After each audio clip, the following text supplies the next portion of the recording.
चलिए अब question number दूसरा करते हैं, एक्सरसाइज 14.3 का। अब देखिए ये जो प्रश्नावली है वो माध्यक के लिए है, ठीक है ना। तो यहाँ पर ये क्वेश्चन थोड़ा सा इंपॉर्टेंट है क्योंकि यहाँ पर आपसे ये एक्स और वाई के मान निकालने का बोल रहा है।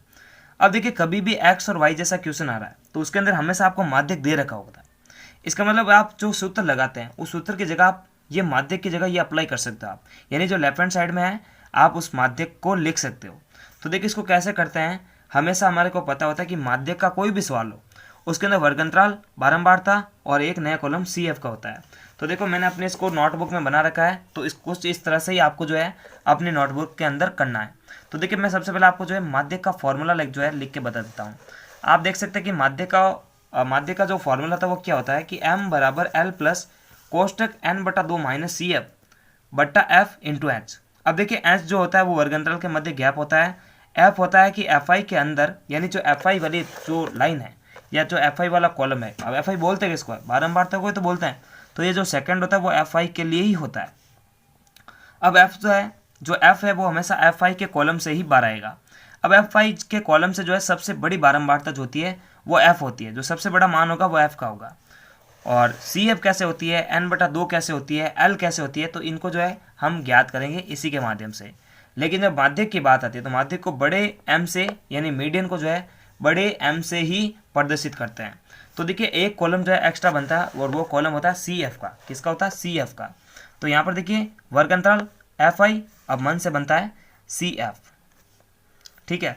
अब देखो सी एफ कैसे बनता है, इसको जो है हम निकालने का प्रयास करते हैं। सी एफ बनता है एफ की हेल्प लेकर। अब देखो किस प्रकार से बनेगा वो भी जो है चेक करना पड़ेगा। अब हमारे को करना क्या है कि एफ आई का पहला अवयव और सी एफ का पहला अवयव हमेशा बराबर होता है। देखो 5 का 5 हो जाएगा।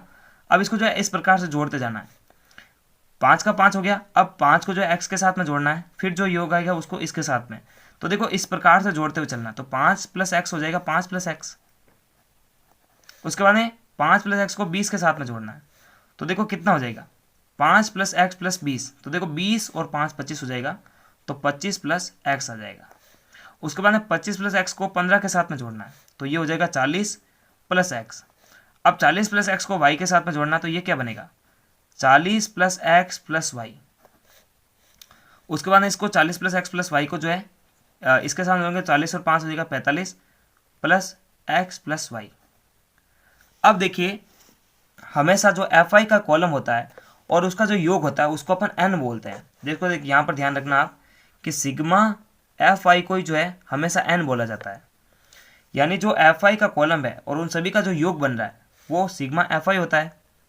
और मैं यहाँ पर आपको क्या बता रहा हूँ कि सिग्मा एफ आई को जो है हमेशा एन माना जाता है, तो इसके बराबर एन माना जाएगा। तो एन का मान आ चुका है 60, ठीक है।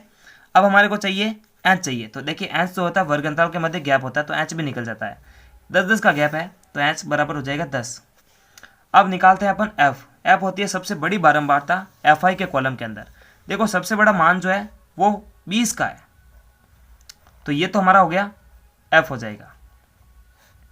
और एफ के बिल्कुल सीध में चलना है, एफ के बिल्कुल लेफ्ट हैंड साइड में भी सीध में आना है और राइट हैंड साइड में आपको सीध में चलना है। अब देखिए लेफ्ट हैंड साइड के अंदर जो वर्ग अंतराल आप देखने को मिल रहा है आपको, उसके अंदर जो छोटा मान है, जैसे देखिए 20 के लेफ्ट हैंड साइड में 20 और 30 है, और यहाँ पर जो छोटा मान होगा वो होता है एल। तो एल देखिए 20 छोटा है या फिर 30 छोटा है, तो 20 छोटा है, तो यहाँ पर एल बराबर हो जाएगा 20।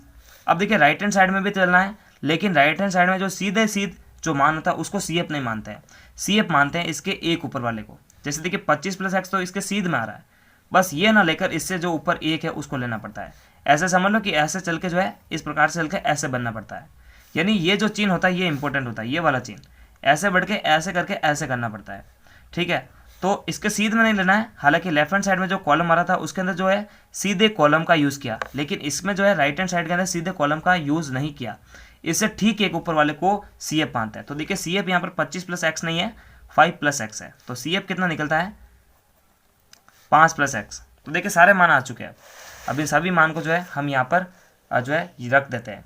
अब देखिए कभी भी क्वेश्चन जो है एक्स और वाई को लेकर बताया जा रहा है तो हमेशा ध्यान रखिएगा इस एन के बराबर जो है इस लास्ट वाले सी एफ को हमेशा रखना आपको, क्योंकि इस समीकरण का यूज़ हमारे को करवाना है, क्योंकि एक्स और वाई के मान निकालना है, तो ये चीज़ हमारे को इंपॉर्टेंट करनी है। क्योंकि देखिए सी एफ किस प्रकार से बनती है, ये चिन्ह लगा के तो बनती है कि इसके अंदर ये नीचे वाला चीज़ जुड़ता है। तो अब जो है आपको करना क्या है, इस n के बराबर जो है, यानी जब भी CF का जो योगफल होता है वो n के बराबर ही होता है। तो देखिए जो CF के अंदर जो सबसे लास्ट वाला पद है, ठीक है ना, सबसे लास्ट वाला पद है 45 प्लस एक्स प्लस वाई, ये हमेशा CF का लास्ट वाला पद जो है इस n के बराबर ही होता है। तो देखो यहाँ से एक इक्वेशन हम पर लिखेंगे और वो क्या लिख सकते हैं, CF का लास्ट वाला पद है 45 प्लस एक्स प्लस वाई, ये जो होता है n के बराबर होता है और n हमारे पास में 60। तो देखो ये एक समीकरण बनती है। अब इस समीकरण की हेल्प लेकर अपन जो है x और y का मान निकालेंगे। तो इसको मैं समीकरण नंबर 1 दे देता हूँ और बाकी जो इसको नॉर्मल तरीके से ही सॉल्व करता है। देखिए माध्यक यहाँ पर क्या दे रखा है, क्वेश्चन के अंदर माध्यक पहले ही दे रखा था और वो था 28.5। मैं एक बार आपको जो है किताब से ही बता देता हूँ। तो यहाँ पर देखिए बिल्कुल जो है आप अगर एक दो बार क्वेश्चन को रिपीट करते हैं ना तो फिर ये आपके दिमाग के अंदर बैठता है, लेकिन आप जो है क्वेश्चन को डायरेक्ट करते हैं फिर परेशान हो जाते हो। एग्जाम के अंदर भी जो है आप समस्या के अंदर आते हो कि सर यहाँ पर माध्यक तो दे ही नहीं रखा है, हम यहाँ पर माध्यक क्या लें। तो कुछ बच्चे जो है माध्यक पहले ज्ञात कर लेते हैं।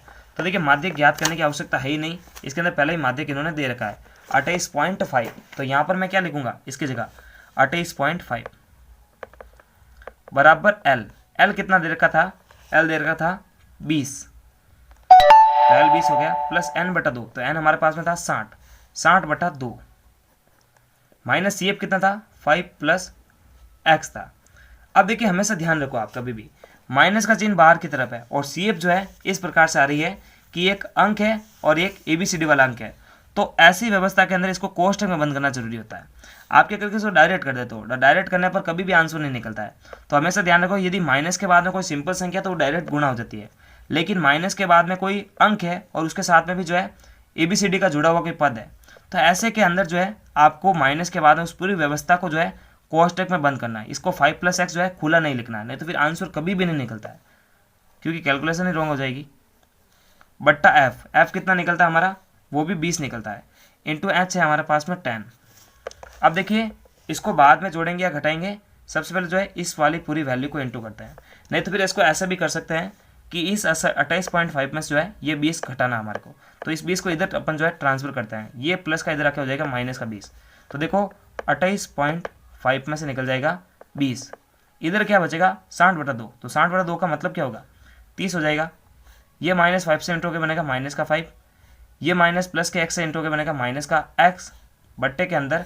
अब देखो ये 10 जो है इसको काट सकता है, तो 10 दूना 20, तो नीचे क्या बचता है 2 बचता है।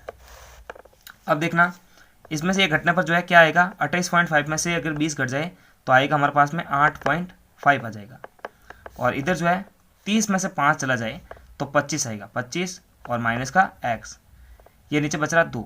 अब वज्र गुणा करते हैं तो इसको इससे गुणा करेंगे तो देखिए 8.5 को 2 से गुणा करेंगे तो कितना आएगा 17 आएगा, सिंपल दिख रहा है।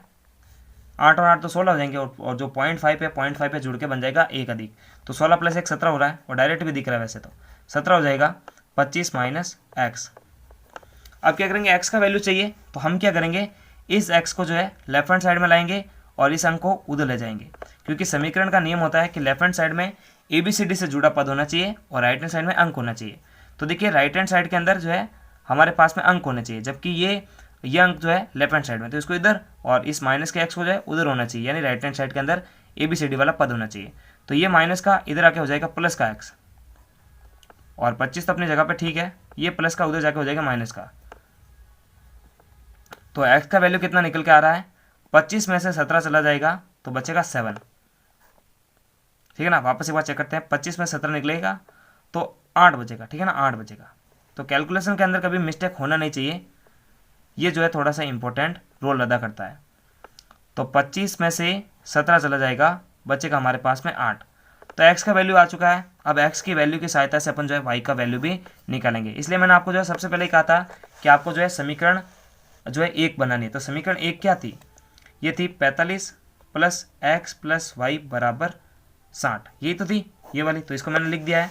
अब इसके अंदर जो है हमारे को y का मान निकालना, तो देखो x की जगह जो है 8 रख दो, जो हमने ज्ञात किया ना x बराबर 8, तो इस 8 को जो है हम जो है इसको यहाँ पर शिफ्ट करते हैं। तो 45 प्लस x का वैल्यू हो जाएगा 8 और y का तो हमें ज्ञात करना है, तो y बराबर 60। 45 और 8 हो जाएगा हमारे पास में 53 प्लस y बराबर 60, इसको उधर ले जाएंगे तो y बराबर हो जाएगा 60 माइनस 53, कितना आ जाएगा 7 आ जाएगा इसका। तो 7 और 8 मिलकर जो y बराबर जो है 7 आ जाएगा और x बराबर जो है 8 आ जाएगा। तो इस प्रकार से जो है आंसर हमारे को निकालना आना चाहिए। तो नमस्कार, थैंक्स फॉर वॉचिंग। और पूरे चैप्टर की जो प्लेलिस्ट की लिंक है आपको वीडियो के डिस्क्रिप्शन बॉक्स में मिलेगी, वहाँ से आप बैक टू बैक सारे वीडियोस और एग्जाम्पल देख सकते हैं। तब तक के लिए लाइक, सब्सक्राइब और शेयर करें।